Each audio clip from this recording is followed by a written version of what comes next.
और ऐसी मां नर्मदा का प्रभाव है। इसलिए ये सज्जनों, ये भक्ति का अगर आचरण अगर करना है तो कभी भी सही वस्तु का सेवन करना प्रारंभ करो। अब सही वस्तु क्या है? अब यहाँ तो देखना, एक महीने में एक व्यक्ति मेरे ख्याल से जाना नहीं तो कम से कम 5 केजी प्याज तक खा जाता होगा। अब शास्त्रों में बताया कि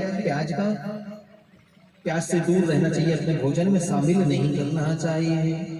लेकिन क्या करोगे महाराज, यहाँ तो बिना प्याज के भोजन नहीं बनता। अभी बहुत सी जगह देखना, अगर हमारा भोजन अगर कहीं बनता है, गुरुजी आप प्याज जैसे नहीं खाते, हम वही नहीं खाते, लेकिन गुरुजी कैसे कैसे खाते होंगे आप इस भोजन को।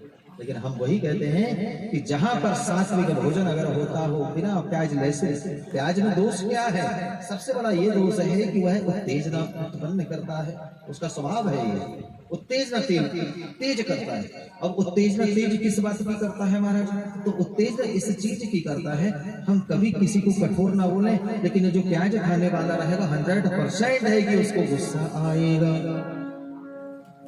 निश्चित बात, जो प्याज खाने वाले लोग सबको गुस्सा आएगा, और फिर डबल गुस्सा हो गया। ऊपर से फिर भैंसी का दूध भी तो पीना है ना जी, ये भी तो समस्या है। अब जो ऊपर से भैंसी का दूध पिएगा, इधर से प्याज खाएगा और कहेगा मैया का नाम निकले, तो कहां से निकले जी? वाला बड़ा कष्ट होता है मैया का नाम स्मरण करने में। इसलिए सज्जन, ये कथा ऐसी है कि मैया, जिन्होंने हमने कल जो है 7 कल्प में हमने मार्कंडेय मुनि का उपाख्यान सुना था। वो जो है ऋषियों को समझाते हैं कि मैंने 7 कल्प में 7 बार प्रलय को देखा है। ऐसे प्रलय को देखा है कि पूरी दुनिया जो है जल के ऊपर उतरा रही है। ऐसे प्रलय को देखा, ये मैंने कल पूर्वत में कहा कि जब यहाँ पर प्रलय हुआ है कोई शेष नहीं रहा है, लेकिन मेरे मार्कंडेय मुनि उस समय, ये भक्ति का रस है, जिन्होंने उस भक्ति का रस लिया है प्रिय मेरे सज्जनों, और उस रस का ये आज प्रताप है, उस रस का, उस अमृत का ये प्रभाव है कि मुनि जो है मार्कंडेय मुनि पूरी आयु जीने के बाद में और आगे बढ़ गए, कई प्रकार की आयु को जिया, 7 बार प्रलय को देखा। तो छोटी सी बात है, यहाँ तो पूरा 100 साल कोई नहीं जी पाता मेरे प्रिय भाई, कोई 100 साल नहीं जी पाता, क्योंकि नियम संयम नहीं। अगर कोई सामने आ जाए उसे नमस्कार प्रणाम करने में शर्म लगती है, बड़ी समस्या हो रही है जी यहाँ। ये सब क्यों हो रहा है मालूम आपको? ये सिर्फ दोष के कारण। और शास्त्रों में ये बताया गया है कि 3 दोष सबसे बड़े होते हैं। 3 दोष कौन से बड़े माने गए हैं शास्त्रों में? पहला दोष, बिना धुली वस्तु का सेवन करना। आप मार्केट गए, मार्केट से आपने कोई बिना धुली वस्तु, आपने सब्जी भाजी जो भी है भोजन की सामग्री आपने लेकर के आई, और आने के बाद में अगर आपने उसको धोकर के खाया नहीं, सेवन नहीं किया, तो वो भी दोष लगता है। ये पहला दोष है, बिना धुली वस्तु का सेवन है। दूसरा दोष, हमारे पिता हैं और हम उनको खुश नहीं कर सकते, असंतुष्ट रहते हैं उनसे, तो ये भी एक दोष है। ये बड़े दोष की बात कर रहा हूं, जो सबसे बड़े दोष यहाँ जीवन में मनुष्य करता है, लेता रहता है। पिता रहते हुए, पुत्र रहते हुए अगर वो अपने पिता को संतुष्ट ना करे, तो ये समझ जाना कि वो भी एक दोष है। तीसरा दोष, गुरु जी का अपमान करना।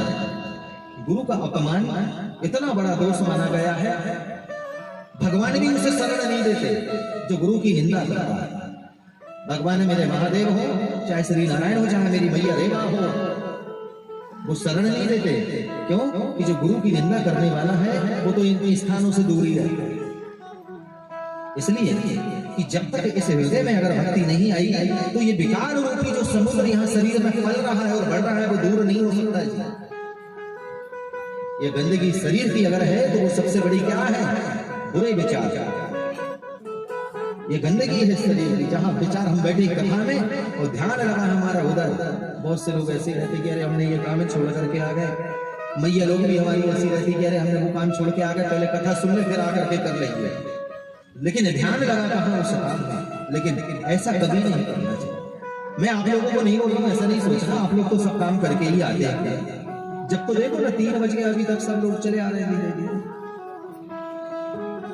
आप लोग सब अच्छे हैं, और अच्छे इसलिए हैं कि मैया रेवा का जो आपको तट मिला है ये तो बड़ा सराहनीय है, ये हर किसी को नहीं मिलता, और अगर जिसको मिल जाए तो उसकी काया पलट हो जाती है, ऐसा सुनने में आता है। ऐसा ऋषिवर, हे ऋषिवर, मैंने 7 बार इस प्रलय को देखा है। ये पूर्व तुम्हारा प्रश्न है।